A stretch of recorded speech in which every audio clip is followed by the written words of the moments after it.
అన్నగారు 10 నిమిషాల వాక్యం మనకు తెలియజేస్తారు. కనుక వినండి, వాక్యం వినండి, వాక్యం విని దేవుని ఎరగండి.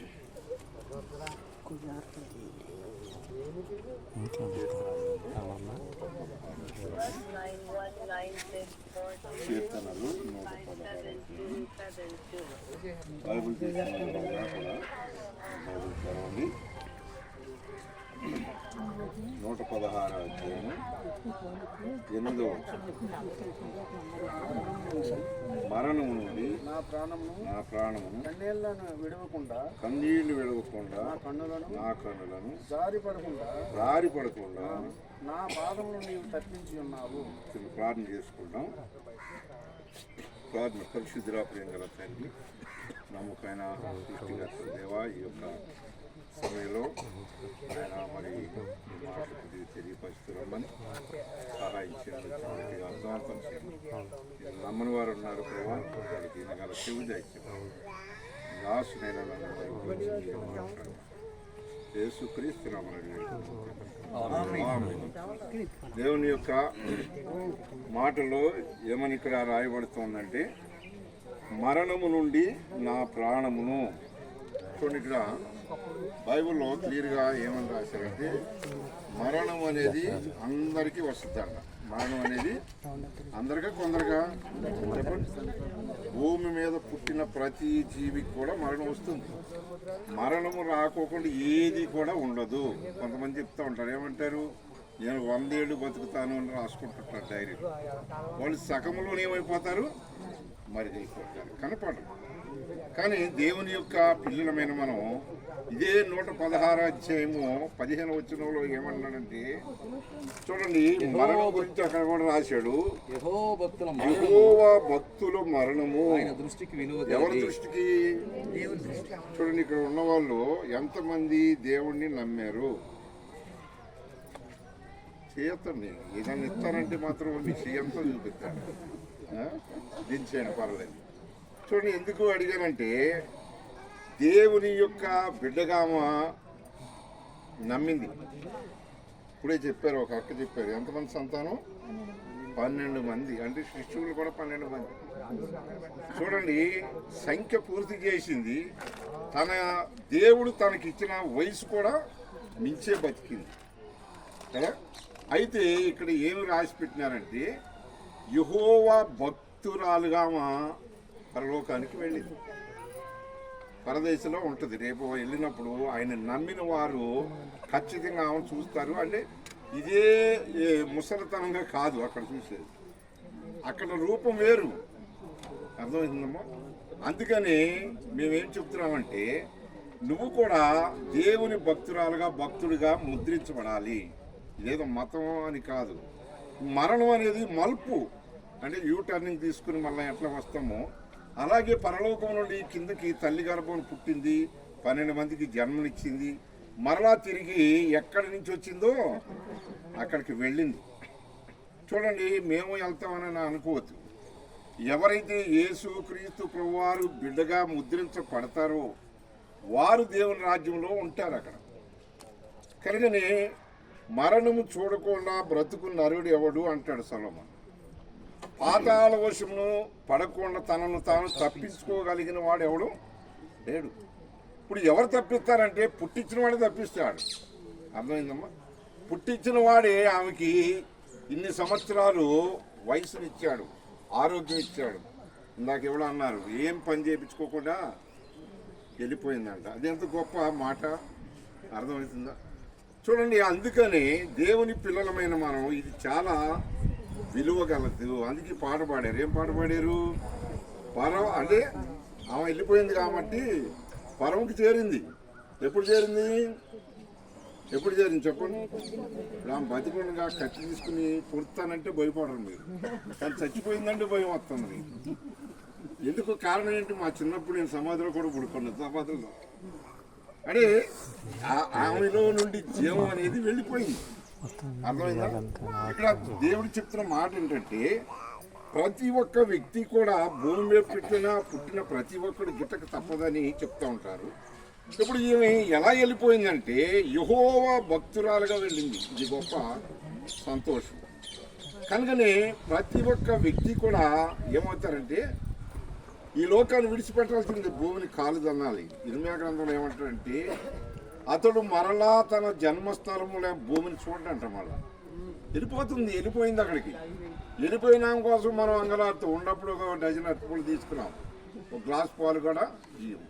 మంచినీళ్ళన్నా కనీసం ఉచితంగా ఇమ్మంటే తాగలేవా అని అంటారు. రకరకాలుగా మాట్లాడటం. చనిపోయినాక ఏం చేస్తాం? 102 జ్వరం మీకు వస్తుంది. ముందు ఊళ్ళోంచి ఊరు బయట తీసుకుపోవాలా. ఉన్నప్పుడు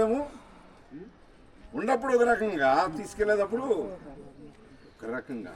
ఇప్పుడు ఇక్కడ ఏం చెబుతున్నాడంటే యెహోవా భక్తుల మరణము ఆయన దృష్టికి విలువైందంట. రాజుల గ్రంథంలో మాట్లాడుతున్నాం. రాజుల గ్రంథంలో ఏమని రాశాడంటే గొప్ప రాజుగారు దావీదు గారు కుమారుని పిలిచి, ఇంకా నా వయసు అయిపోయింది, ఇంకా నేను సంపాదించింది ఇదిగోనని ఆయన, ఇంకా లోకులందరూ పోతున్నారు కదా, నేను కూడా వెళ్ళిపోతున్నాను, చచ్చిపోయిన తర్వాత నన్ను తీసుకెళ్ళేది ఎక్కడ పెట్టేది? ఎక్కడ పెడతారు? ఇంట్లో ఉమ్మలు పెట్టుకుంటారా? ఎందుకు పెట్టుకుంటారు? రాత్రి పగలు మీరు అట్టే చూస్తారు, ఎవరు పెట్టుకోరు. తీసుకెళ్ళి ఊరు బయట పెట్టి వచ్చినాక అమ్మాయ అని చెప్పి తలారా స్నానం చేసి దండం పెట్టుకుని దేవుడికి అయ్యా ఏ పీడకాల విశేషకాల రావద్దయా అక్కడి నుంచి ఇక్కడి నుంచి రకరకాలుగా బాధ చేస్తూ ఉంటాం. 2-3 రోజుల దాకా ఆ శాఖ ఉంటూనే ఉంటుంది, కలవరు కదా. తర్వాత క్రమంగా ఏమవుతారు? మర్చిపోతాం. కానీ దేవుడు మాత్రం నువ్వు మర్చిపోడు.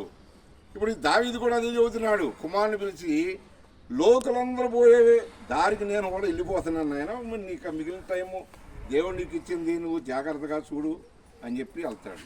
మా ఊరిలో జీకొండూరులో ఒక పెద్ద ఆయన బాగా మోతుపరి, ఆ ఊరికి ఆ మండలానికి పెద్ద మంచి పొలాలు గిలాలు ఆస్తులు ఉన్నాయి.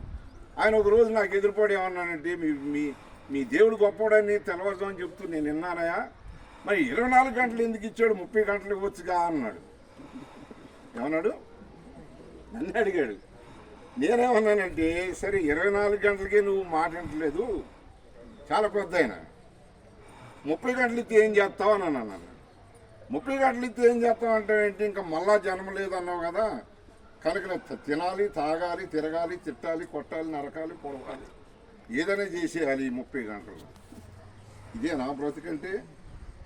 కనుక ఇక్కడ ఏం చెబుతున్నాడంటే దేవాది దేవుడి దగ్గరికి నేను వెళ్ళిపోతున్నాను కుమారుడా, నువ్వు మాత్రం జాగ్రత్తగా కాపాడి నా దగ్గరికి చేరుకో. ఇప్పుడు కనుకనే ప్రతి ఒక్క వ్యక్తి ఏమంటారంటే నేను కూడా వెళ్తా. చాలామంది బోర్డు పెడతారు. ఏం పని పెడతారు? కనపడని కానరాని చెప్పనా, కానరాని లోకానికి ఎక్కడుంది నీకు తెలుసా? బైబిల్ ప్రూవ్ చేసిందండి. ఈ బైబిల్ చెబుతున్న మాట ఏంటంటే ఆ కానరాని లోకం ఏంటంటే భూమి మీద పుట్టినాక భూమి ఉందని తెలుసుకున్నావు, చచ్చిపోయిన తర్వాత మరొక లోకం ఉందని అప్పుడు కనపడుతుంది. అమ్మో అక్కడ ఉండగా నేను ఎందుకు తెలుసుకోవాలా, అక్కడ ఉండగా నేను ఎందుకు వినాలా, అక్కడ ఉండగా నేను ఆ దేవుడిని ఎందుకు నమ్మలేదు, ప్రభువా ఇప్పుడైనా మళ్ళా పంపిస్తాడా? ఒకవేళ పంపిస్తే సమాధిలోంచి లేచి వస్తే పొద్దున్న వాక్యంలో 2-3 చస్తారు నిన్ను చూసి. నిజమా కాదా? అబద్ధమా? ఎందుకని పంపిస్తే ప్రభు పంపిస్తే పోరా అని చెప్పానంటే ఒకవేళ సమాధి నుంచి పొద్దున్నే చీకటి మొఖం లేచి ఇంటికి వస్తున్నాడు అనుకో, నువ్వు పొలానికి వెళ్ళేవాడు చెప్తాడు, వాకింగ్కి వెళ్ళేవాడు చెప్తాడు, ఇలాంటి షాపులు తీసేవాడు కూడా రకరకాలుగా మనం ఉంటామన్నమాట. చిన్నదానికే పెద్ద భయం మనకు వస్తూ ఉంటుంది. కనుక దేవాది దేవుని బిడ్డగా నువ్వు ముద్రించబడితే ఆ దేవుని యొక్క రాజ్యములో ఆ యాత్ర ముగించబడినప్పుడు అక్కడి నుంచి ఆర్భాటంతో దేవదూతలు వచ్చి ఇక్కడి నుంచి తీసుకెళ్తారు. మా కొడుకు కూడా 20వ సంవత్సరంలో చనిపోయాడు. చనిపోతే బాధ అనేది ఉంటుంది తల్లిదండ్రులుగా. ఏం ప్రభు అని చెప్పి అంటే ఆయన అన్నాడు, నీకు ఇంక 2 ఇచ్చాను కదా, 3 ఇచ్చావు, ఒకళ్ళు నాకు కావాలక్కడ నేను తీసుకెళ్తున్నానని చెప్పే కదా, నీకు హాస్పిటల్ అని చెప్పాను కదా, నువ్వు ఎందుకు భయపడ్డావు, ఎందుకు మర్చిపోయావు అన్నాడు. గుర్తొచ్చింది. అప్పుడు ఏడవాలా సంతోషిస్తాలా? అప్పుడు సేవకులు చెప్తున్నాను సంతోషం. సాధారణ కూడా అంటున్నాడు, రే ఇంకేం సేవ చేస్తావు నువ్వు. నేనేమన్నానంటే అసలు సేవ ఇప్పుడే స్టార్ట్ అవుతుంది అన్నాను. వాడితో సిగ్గుపడిపోయాడు. చూడండి, దేవుని యొక్క పిల్లలమైన మనం నా కొడుకు బాప్తిస్మ ఇచ్చాం, సేవా తరబిదిలో ఉన్నాడు, దేవుడు అక్కడ వాడుకుంటాడు, నాకు కావాలన్నాడు, తీసుకున్నాం. సరే మరి ఏమేడుతుంది, మరి ఆమె సంగతి ఏంటి ప్రభు అని నేను మనసులో అనుకుంటుంటే దేవుని ఆత్మ అక్కడికి వెళ్ళి ఏమందంటే నా దగ్గర ఉన్నాడు, నువ్వు వచ్చినప్పుడు నీకు చూపిస్తా. నాకు నచ్చింది పండు నేను తీసుకుపోయాను. ఇప్పుడు ఏమో అన్నీ అయిపోయింది కదా, దేవుని రాజ్యంలో చక్కగా నిత్యంతగా అక్కడ చేర్చడం. అందుకని అంటాడు లాస్ట్కి ఒక మాట చూడండి, మొదటి దశలోనికి రాసిన పత్రిక 4:13 చదువు తీసుకున్నవారు ఆ మాట చదువుకుని మనం ప్రార్థన చేసుకుని బయలుదేరదాం. మొదటి సహోదరులారా నిరీక్షణ లేని ఇతరుల వలె మీరు దుఃఖపడకుండా నిమిత్తము నిద్రించుచున్న వారిని గూర్చి తెలియకుండా మాకు ఇష్టం లేదు. ఇప్పుడు ఆమె చచ్చిపోయిందా నిద్రపోతుందా చెప్పండి, చెప్పాలి అందరూ చెప్పండి. మళ్ళీ అది సాధ్యం కాదు. అంటే దేవుని యొక్క సన్నిధిలో ఆమె పడుకుంది, ఇక్కడ ప్రయాసపడింది. తన ప్రయాస చాలా మంది తీయాలంటే చెప్పాలంటే మనకు టైం లేదు కాబట్టి మనం తీసుకెళ్దాం. ఇప్పుడు ఇక్కడ ఏమన్నాడంటే నిరీక్షణ అనేది ఒకటి మనం ఉంచుకోవాలా.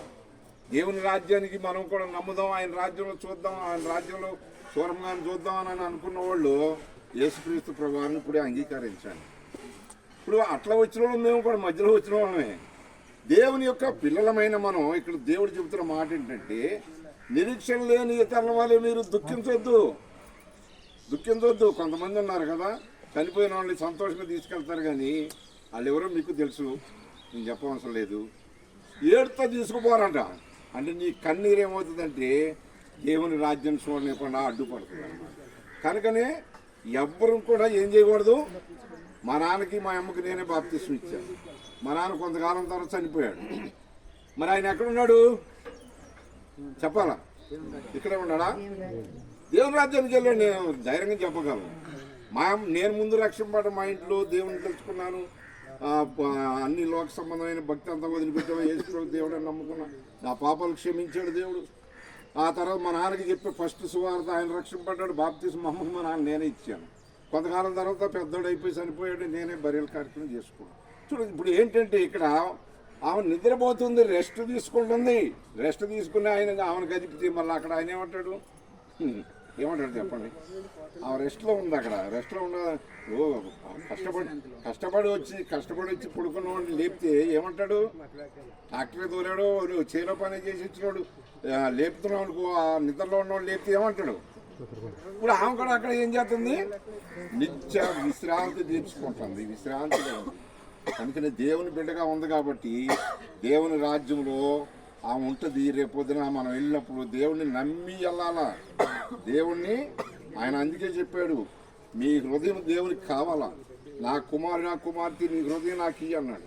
ఇక్కడ మీకు తెలియకుండా మాకు ఇష్టం లేదని తెలియపరుస్తున్నాడు. ఇప్పుడు ఇంకో మాట అన్నాడు, చదవండి, ముగించేస్తాను. అదే చోట ఏమన్నాడంటే 14 యేసు మృతి పొంది తిరిగి లేచునని అదే ప్రకారం యేసునందు నిద్రించిన వారిని దేవుడు ఆయనతో కూడా వెంట పెట్టుకుని మళ్ళీ ఆయన ఏం చేస్తాడంట? తీసుకొస్తాడు. ఎంత గొప్ప ధన్యత అండి. కనుక ఈ ధన్యత చాలా మందికి అర్థం కాక తెలియక మతం అని పేరు పెడుతున్నారు, ఎన్నో చేస్తున్నారు. మనం కాదు, తీర్పు ఇచ్చేది ఆయన చేసుకుంటాడు అనుకో.